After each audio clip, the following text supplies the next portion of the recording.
এই রোবটের বিশেষত্ব হল এর দুটি পেঁচানো ব্লেডযুক্ত চাকা। এটি প্রতি সেকেন্ডে 2 মিটার বেগে শস্যের স্তূপের উপর দিয়ে অনায়াসেই চলতে পারে। চীনের সহযোগিতায় মেখং নদী ঘেরা ডনখং দ্বীপে শুরু হয়েছে নতুন পরীক্ষা। সময়ের সাথে পাল্লা দিয়ে এগুলো বসন্তকালীন তাজা সবজি সরাসরি খামার থেকে ভোক্তাদের টেবিলে পৌঁছে দিচ্ছে। সম্প্রতি গমের ফলনে গড়েছে এক নতুন ইতিহাস। প্রতি হেক্টরে 12,000 কেজি ফলন ছাড়িয়ে এটি বেইজিংয়ের কৃষিখাতে রেকর্ড সৃষ্টি করেছে। কিন্তু কিভাবে সম্ভব হলো এই মিরাকল? উত্তর লুকিয়ে আছে এদের বিশেষ ক্লোজড লুপ বা চক্রাকার মডেলে। আফ্রিকা ছাড়াও অস্ট্রেলিয়া মহাদেশের কিছু অংশে শুষ্ক জায়গায় খরার কারণে ভালো ফসল ফলানোটা হয়ে উঠছে চ্যালেঞ্জিং।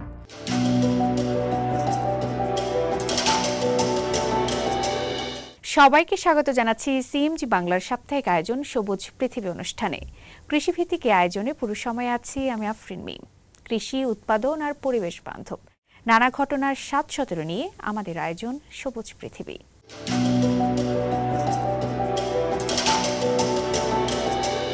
প্রযুক্তির ছোঁয়ায় বদলে যাচ্ছে কৃষি পণ্যের সংরক্ষণ ব্যবস্থা। চীনের শস্য গুদামগুলোতে এখন আর মানুষের দীর্ঘ পরিশ্রমের প্রয়োজন পড়ছে না, কারণ সেখানে জায়গা করে নিয়েছে দেশটির প্রথম ইন্টেলিজেন্ট গ্রেইন লেভেলিং রোবট। আজ আমরা জানব কিভাবে এই রোবটটি দানাদার শস্যের বিশাল স্তূপ সমান করার কঠিন কাজকে সহজ করে তুলেছে।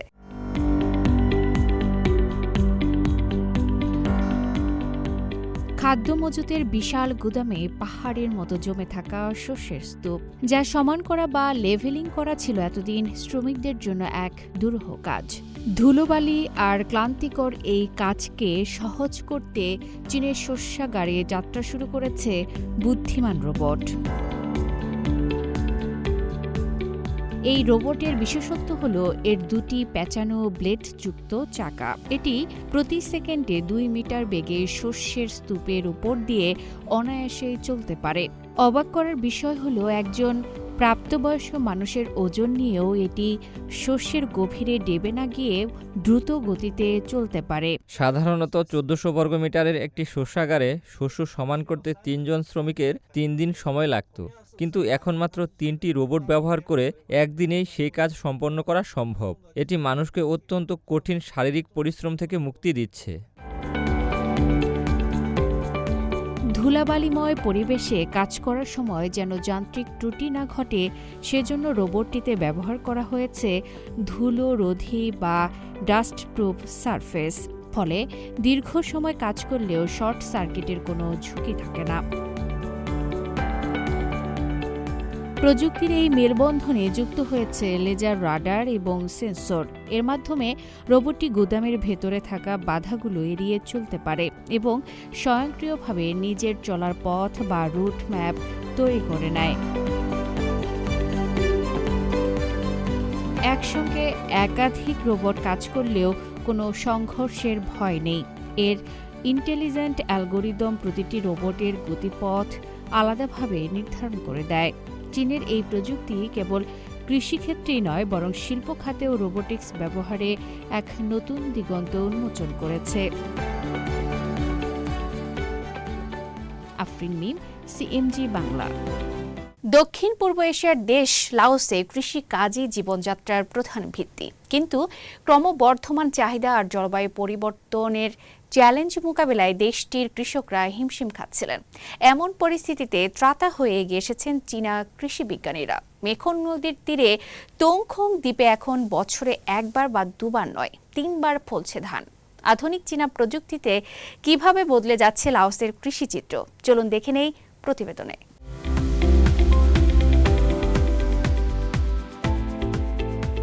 লাওসে কৃষি ও খাদ্য ব্যবস্থার মূল ভিত্তি হল ধান, কিন্তু ক্রমবর্ধমান চাহিদা ও সীমিত জমির কারণে একই জমি থেকে বেশি উৎপাদনের উপায় খুঁজছেন কৃষকরা।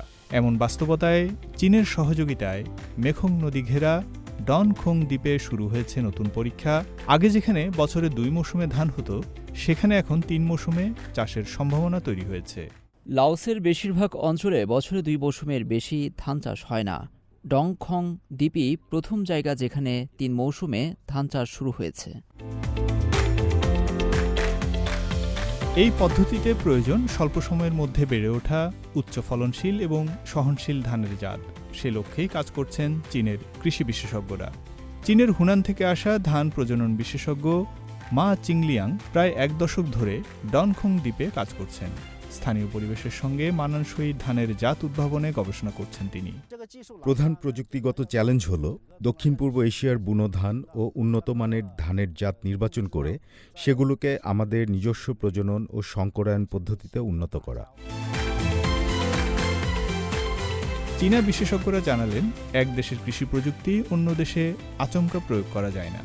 স্থানীয় মাটি, জলবায়ু ও কৃষি ব্যবস্থার সঙ্গে মিলিয়ে তৈরি করতে হয় নতুন জাত। চীনা বিজ্ঞানীদের দীর্ঘ গবেষণার পর 2025 সালে স্থানীয় পরিবেশে উপযোগী একাধিক নতুন জাতের ধান উদ্ভাবন করা সম্ভব হয়েছে। লাওসের রাজধানী ভিয়েন্তিয়ানে গড়ে উঠেছে লাওস চীন উন্নত ফসলের জাত পরীক্ষাগার নামের একটি কৃষি গবেষণা কেন্দ্র। এখানে দুই দেশের প্রযুক্তিবিদরা একসঙ্গে নতুন ফসলের আরও জাত পরীক্ষা, অভিযোজন ও উন্নয়নের কাজ করছেন। ফয়সাল আব্দুল্লাহ, সিএমজি বাংলা।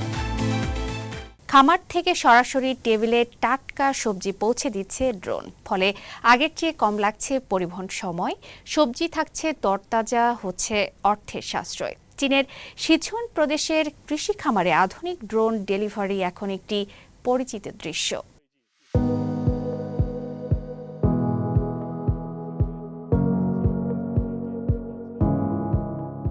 দক্ষিণ পশ্চিম চীনের সিচুয়ান প্রদেশের ছেংতু শহরের সেন্তু জেলার মাঠে ড্রোনগুলো কৃষকদের কাজকে অনেক সহজ করে দিয়েছে। সময়ের সাথে পাল্লা দিয়ে এগুলো বসন্তকালীন তাজা সবজি সরাসরি খামার থেকে ভোক্তাদের টেবিলে পৌঁছে দিচ্ছে। অতীতের মতো এখন আর এই সবজি পরিবহনে মানুষ বা যানবাহনের জন্য অপেক্ষা করতে হয় না। এগুলো সরাসরি মাঠে তৈরি করা ছোট বিমানবন্দরে পৌঁছে দেওয়া হয়। অপেক্ষারত ড্রোনগুলো এই তাজা পণ্য পরিবহনের প্রথম ধাপ হয়ে উঠেছে। পিক অ্যান্ড ডেলিভারি পদ্ধতিটি বিশেষ করে অল্প পরিমাণে অর্ডার নেওয়ার জন্য উপযুক্ত, যেখানে পণ্যটি তরতাজা থাকে আর সময় মতো গন্তব্যে পৌঁছে যায়। এটি দ্রুত পণ্য স্থানান্তর সম্ভব করে তোলে। বসন্তকালীন সবজি বোঝাই করে ড্রোনগুলো 4 কিলোমিটারের একটি সরাসরি পথ পাড়ি দেয় এবং মাত্র 5 মিনিট পরেই বাছাই কেন্দ্রে নির্ভুলভাবে অবতরণ করে। শ্রমিকরা অবিলম্বে বাছাই ও প্যাকিং শুরু করে এবং দুপুরের মধ্যেই এই বসন্তকালীন সবজির প্যাকেটগুলো চীন জুড়ে বিভিন্ন গন্তব্যের উদ্দেশ্যে এক্সপ্রেস ট্রাকে বোঝাই করা হয়, যা সিচুয়ানের মধ্যে একদিনে এবং প্রদেশের বাইরে পরের দিন পৌঁছায়। এই এয়ার এক্সপ্রেস লাইন কৃষিপণ্যের সবচেয়ে মূল্যবান সতেজ থাকার সময়টিকে কাজে লাগায় এবং আমাদের আধুনিক অর্ডার ভিত্তিক কৃষিকে সম্ভব করে তোলে, যার বৈশিষ্ট্য হল ছোট ব্যাচ, একাধিক চালান এবং উচ্চ দক্ষতা। কোম্পানির তথ্য অনুযায়ী একটি 4 কিলোমিটার ড্রোন ফ্লাইটের খরচ প্রায় 15 থেকে 20 ইউয়ান এবং প্রতিটি ড্রোন 30 কিলোগ্রাম পর্যন্ত বহন করতে পারে। এই বসন্তকালীন সবজির মৌসুমে তারা এরই মধ্যে 90,000 অর্ডার সম্পন্ন করেছেন। গত বছর ড্রোন দল গঠনের পর থেকে কোম্পানিটি সিন্তু থেকে আশপাশের বেশ কয়েকটি কাউন্টি ও শহরে তাদের ব্যবসা প্রসারিত করেছে এবং বর্তমানে তাদের 80% পরিষেবা কৃষিক্ষেত্রে ব্যবহৃত হচ্ছে। এখন পর্যন্ত ছেংতু নিম্ন উচ্চতার অর্থনীতি খাতে 500 এর বেশি কোম্পানিকে আকৃষ্ট করেছে, যেখানে তাদের নিম্ন উচ্চতার আকাশযান পণ্যগুলো 10 কিলোগ্রাম শ্রেণী থেকে টন শ্রেণী পর্যন্ত সম্পূর্ণ পরিসরকে অন্তর্ভুক্ত করেছে।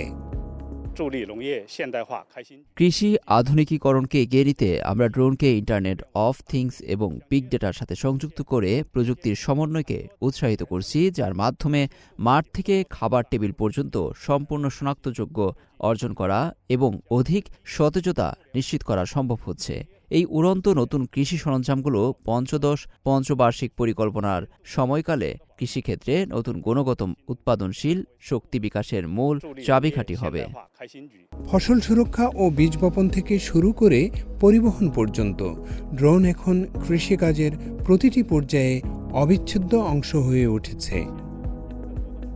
মাহমুদ হাশিম, সিএমজি বাংলা। চীনের রাজধানী বেইজিংয়ের গ্রামীণ প্রান্তে গড়ে উঠেছে এক অনুকরণীয় কৃষি মডেল, যেখানে ফসল, গবাদি পশু ও মাটির মধ্যে গড়ে তোলা হয়েছে একটি কার্যকর ও টেকসই চক্র। আজ শুনব ফাংশন জেলার তৌতিয়ান গ্রামের সেই সবুজ কৃষি চক্রের গল্প, যা একদিকে রেকর্ড ফলন নিশ্চিত করছে, অন্যদিকে উন্নত করছে স্থানীয় মানুষের জীবনযাত্রা।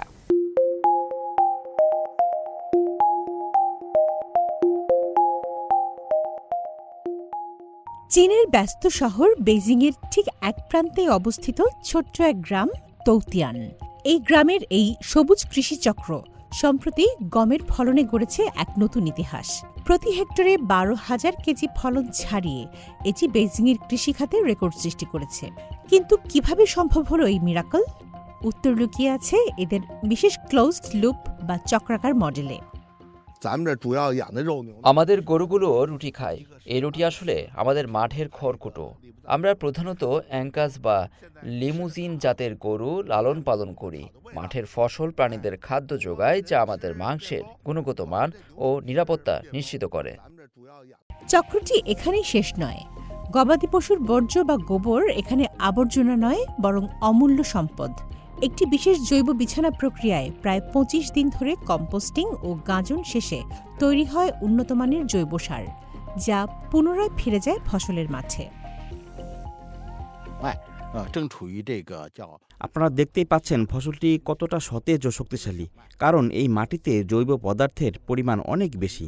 চক্রাকার এই পুষ্টি মাটির উর্বরতাকে নতুন উচ্চতায় নিয়ে গেছে। এই টেকসই ব্যবস্থা কেবল পরিবেশ বাঁচাচ্ছে না, বদলে দিচ্ছে অর্থনীতিকেও। গত বছর 3,000 গবাদি পশু বিক্রি করে এই খামারটি মোটা অঙ্কের মুনাফা করেছে। প্রতিটি গরুর মূল্য ছিল প্রায় 20,000 ইউয়ান। মজার ব্যাপার হলো, প্রক্রিয়াকরণের পর 1 টন গোবরের দামও বেড়ে যায় দ্বিগুণ। আমাদের কোম্পানি উৎপাদন থেকে বাজারজাতকরণ পুরো প্রক্রিয়াটি নিজেরাই পরিচালনা করে। এটি একটি সমন্বিত চেইন, যার ফলে কোনো অপচয় হয় না। খামারের অর্ধেকেরও বেশি কর্মী এই তৌতিয়ান গ্রামেরই মানুষ। ফলে ঘরোয়া কর্মসংস্থানের পাশাপাশি উন্নত হচ্ছে জীবনযাত্রা। তৌতিয়ানের এই কৃষি মডেল আজ সারা বিশ্বের জন্য এক উদাহরণ, যেখানে সমৃদ্ধি আর প্রকৃতি হাত ধরাধরি করে চলে। তামান্না জেনিফার, সিএমজি বাংলা। ইরানে যুক্তরাষ্ট্রের যুদ্ধে বিশ্বজুড়ে যে অর্থনৈতিক সংকট দেখা দিয়েছে, তার বড় একটা ধাক্কা লেগেছে কৃষিখাতেও। এ সংকট থেমে থাকেনি মধ্যপ্রাচ্যে, প্রভাব পড়েছে সুদূর অস্ট্রেলিয়ায়ও। বৈশ্বিক সরবরাহ ব্যবস্থা বিঘ্ন ঘটায় জ্বালানি ও সার, দুই গুরুত্বপূর্ণ কৃষি উপকরণের দাম হুহু করে বাড়ছে। একদিকে যেমন বাড়ছে গোখাদ্যের দাম, অন্যদিকে খরাজনিত আবহাওয়ায় ধুঁকছে দেশটির কৃষক।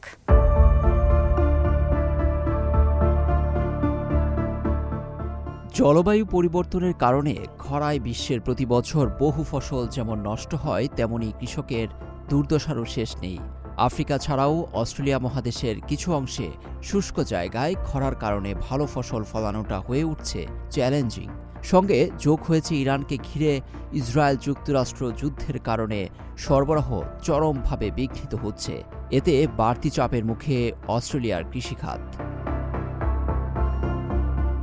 জ্বালানি ও সার আমদানির খরচ প্রতিনিয়ত যেভাবে বাড়ছে, তাতে কৃষকের পরিস্থিতি হয়ে উঠছে আরও কঠিন। অস্ট্রেলিয়ার ভিক্টোরিয়া অঙ্গরাজ্যের কৃষক স্কট ইয়াং উদ্বেগ প্রকাশ করে বলেন, টানা 18 মাসের খরায় তার জমি এখন চাষের মতো আর অবস্থায় নেই। গবাদি পশুর খাদ্য জোগাতে আমাকে বিকল্প কিছুর উপর নির্ভর করতে হচ্ছে, যা আগের চেয়ে অনেক ব্যয়বহুল। আমার জমির মাটির আর্দ্রতা পরিমাপক যন্ত্র দেখাচ্ছে এবার মাটির আর্দ্রতা গেল 5 বছরের মধ্যে সবচেয়ে কম। খরার কারণে অনেক কৃষক বহুদিন লাভের মুখ দেখেনি। এর উপর জ্বালানির ঊর্ধ্বগতির দৌড়ে হাঁপিয়ে উঠছে এ খাতের সংশ্লিষ্টরা। আমরা আগে ডিজেলের বাজেট ধরতাম $1.7 থেকে $1.8, এখন তা বেড়ে দাঁড়িয়েছে $3.2। জ্বালানির মূল্য বৃদ্ধির ফলে কৃষি যন্ত্রপাতি পরিচালনার খরচও বাড়ছে সমান তালে। প্রথম সমস্যা হলো জ্বালানি পাওয়া, দ্বিতীয় সমস্যা এর দাম। দুটোই এখন প্রায় দ্বিগুণ। কন্টেইনার ও জাহাজে আমাদের পণ্য তোলার জন্য প্রয়োজনীয় সরঞ্জাম, পণ্য পরিবহনের খরচ, বীমা খরচ, সবকিছুর কারণেই খরচ বাড়ছে। তাই বিশ্ববাজারে আমাদের পণ্যকে প্রতিযোগিতামূলক একটি জায়গায় রাখা এখন চ্যালেঞ্জ। অস্ট্রেলিয়া প্রায় 90% জ্বালানি এবং বেশিরভাগ শাড়ি আমদানি নির্ভর। ফলে বিশ্ববাজারে যে কোনো অস্থিরতা দেখা দিলে এর সরাসরি প্রভাব পড়ে দেশটির কৃষিতে। লুৎফর কবির, সিএমজি বাংলা। প্রিয় দর্শক, আমরা অনুষ্ঠানে একদম শেষ পর্যায়ে চলে এসেছি। অনুষ্ঠানটি টেলিভিশনের পাশাপাশি সামাজিক যোগাযোগ মাধ্যমে দেখতে www.facebook.com/cmg বাংলা এবং ইউটিউব চ্যানেল সিএমজি বাংলাতে ক্লিক করুন। আগামী সপ্তাহে আবার দেখা হবে একই দিন একই সময়ে। সবাই ভালো থাকুন,